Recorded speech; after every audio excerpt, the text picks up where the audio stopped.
If your Mazda CX-5 USB port stopped charging or connecting to Apple CarPlay, don't head to the dealership just yet. Statistically, most Mazda infotainment connection issues are caused by the charging cable rather than the vehicle hardware itself. Let's walk through the diagnosis steps to identify if this is a software glitch or a hardware failure. Start with the basics by swapping your cable and performing a hard reset on the Mazda Connect system. Often, a simple software conflict or outdated firmware prevents the car from recognizing your device.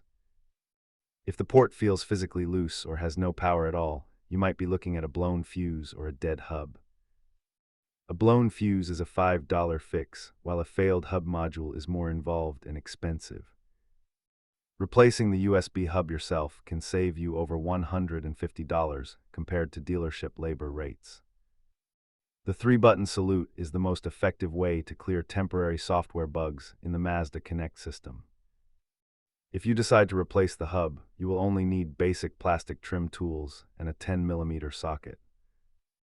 Always rule out the device and the cable before you start taking your interior apart.